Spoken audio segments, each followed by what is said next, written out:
They called her Mayrit, the mother who endures. She had earned the name. By 58, she had buried a husband, lost a daughter to fever before the child's third birthday, and survived 2 harvests that yielded nothing but mud and death. She lived at the edge of the village in a bamboo and clay house with a tin roof that sang in the rain, and she lived there alone. Her son, Bahrinkat, lived a half-hour's walk away with his wife and their boy, a 6-year-old named Khro, who laughed at his own jokes before he finished telling them and was the brightest thing in Mayrit's life. She kept dried plums for him on a clay shelf. She kept a folded blanket in case he stayed the night. She kept, in the back of her heart, a tenderness for that child that she showed no one, because tenderness in hard times feels like something that can be taken from you. It was because of Crow that she did what she did. It is always because of love. The worst things always begin that way. The day the village killed U Thlen should have been celebrated for generations. For a while it was. For years, the great Serpent had lived in the cave near U Thlen Falls, taking travelers on the mountain paths with cold, mechanical precision. If 10 walked the road, 5 arrived. If 2 walked, 1 did not. It seemed to collect its toll with terrible fairness, and over time entire market days were abandoned. Families stopped visiting kin across the valley, and the falls themselves beautiful, thundering, draped in the thickest mist Mayrit had ever seen, became a place of dread that no one approached. Then U Thlen came from Laitringu with a herd of goats and a patience that bordered on the inhuman. Week by week, visit by visit, he fed the serpent from the mouth of its cave until the Thlen knew his footsteps and trusted his voice and came sliding upward with its enormous mouth open whenever he called. One morning, U Thlen heated an iron lump until it glowed the color of raw flesh. He walked to the cave, he called out, the Thlen rose to meet him. When the red-hot iron dropped down the serpent's throat, the earth shook. Inside the cave came a sound Mayrit could never describe except to say it was the sound of something that had never expected to die, finally understanding that it was dying. They dragged the body into the dry riverbed longer than 4 men laid head to foot, its scales dark as old iron. U Thlen stood before the crowd and said only this, "Eat all of it, every piece, leave nothing behind. If even a scrap remains, it will return." Everyone feasted. The Khasis, the Hindus, the children, the elders, they ate until almost nothing remained. Almost. Mayrit thought of Kra, sick with fever that week and unable to come. She thought of how he had never tasted anything extraordinary in his 6 small years. She thought, and this is the thought that damns her, it would make a wonderful story. "I saved you a piece of the great serpent, little one. Your grandmother was there." She wrapped a small piece in cloth, tucked it into the bottom of her wooden carrying box, told herself she would give it to him in the morning. Morning came, she forgot. The fever broke, she visited. She watched Kra run and laughed and went home, and still, somehow, she forgot about the box. It was 6 days later that the scraping began. The first night it was soft enough to dismiss. "Rats," she told herself. She pulled her blanket tighter and did not sleep. The second night, the scraping was longer, more deliberate. It had a rhythm patient, unhurried, like something that understood it had all the time in the world. The third night, it stopped. And in the silence that followed came a sound she had no name for, a low, dry exhalation, like the last slow emptying of a bellows, filling the room with a cold that had nothing to do with the altitude. On the morning of the 4th day, she opened the box. The cloth was folded as she had left it, empty, and in the far corner, coiled against the dark wood, was a serpent no longer than the length of her hand. Its scales were the color of old smoke. It did not move. It simply looked at her with yellow, still, ancient eyes that recognized her. "May Rit," it said, in a voice that did not need to be loud. "You saved me. Now I will save you." She should have run. She should have confessed to the elders and let them destroy it. Even in that moment, with her heart slamming against her ribs, she knew this. But the Thlen spoke again. "Your son's roof leaks, and his child is often cold. You have worked all your life and have nothing. I can change all of that. I ask for very little in return." She closed the box. She did not destroy it. She hid it under the bed and told herself she had not made a decision yet, that she was only thinking. The Thlen was patient. It had survived inside a piece of dead meat for 6 days.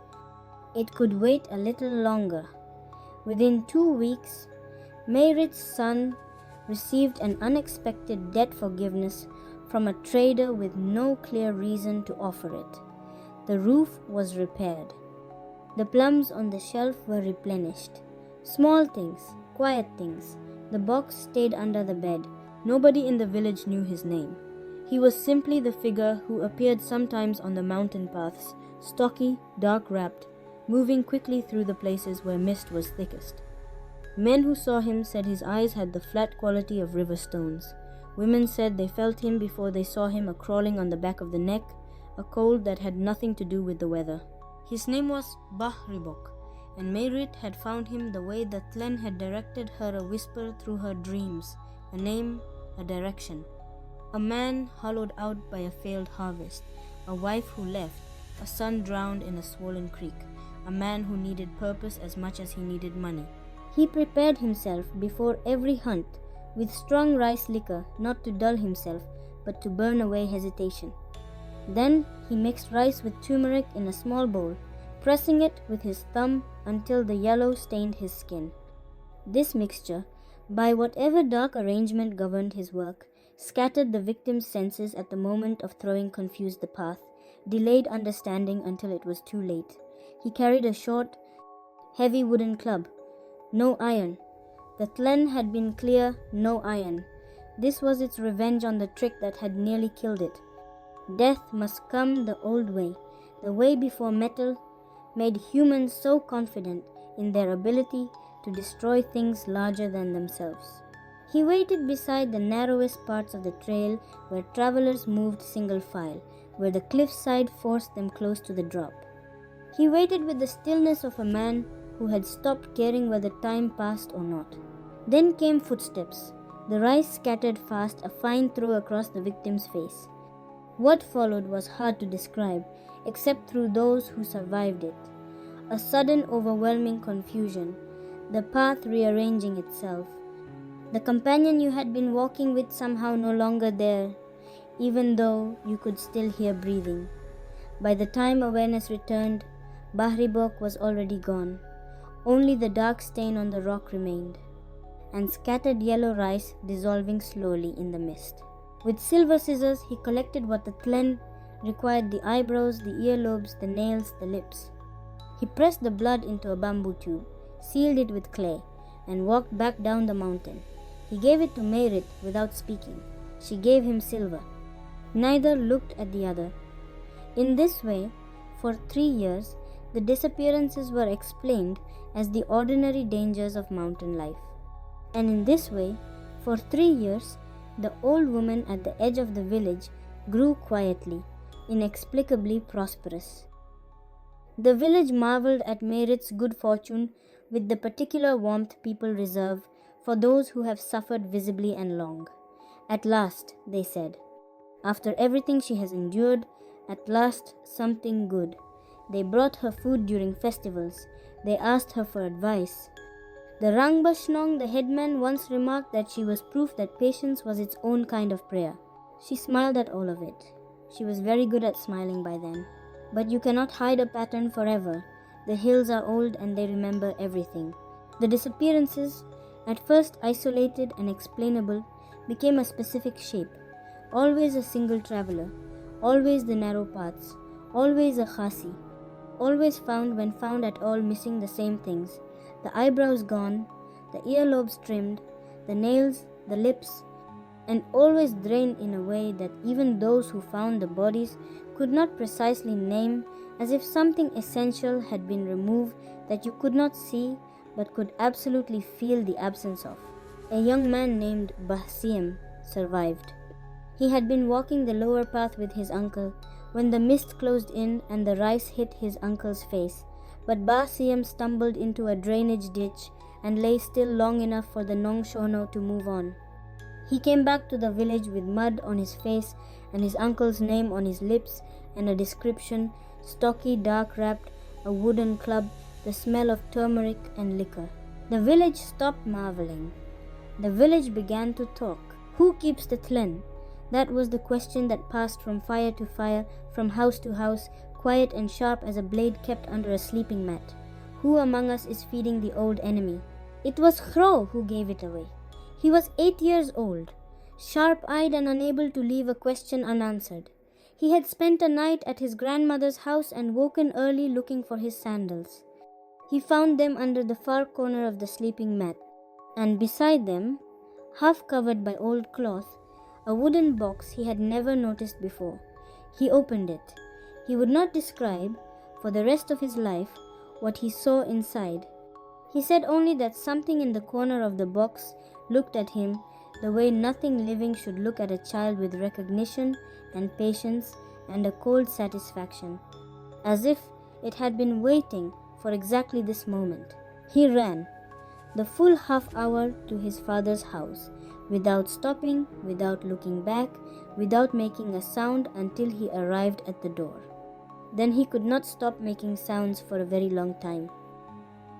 They came to Merit's house that evening, 6 elders with the Nongshohnoh at the front. She was sitting by her fire when they arrived. She looked at their faces and she knew. She did not run. She did not lie. She told them everything: the feast, the peace she saved, the forgetting, the voice from the box, the years of silver scissors and bamboo tubes and payments made in silence at the door. She told them every last piece of it, and when she finished, the room was so quiet. The crackling of the fire sounded like breaking bones. They could have killed her, but the Nongshohnoh was an old man with old eyes, and he understood that the most dangerous stories are the ones where the monster is easy to identify. Merit was not a demon. She was a grandmother who had saved food for her grandson and been slowly, patiently swallowed by what she had allowed to live beneath her bed. The question was not what to do with Merit. The question was what to do with the box.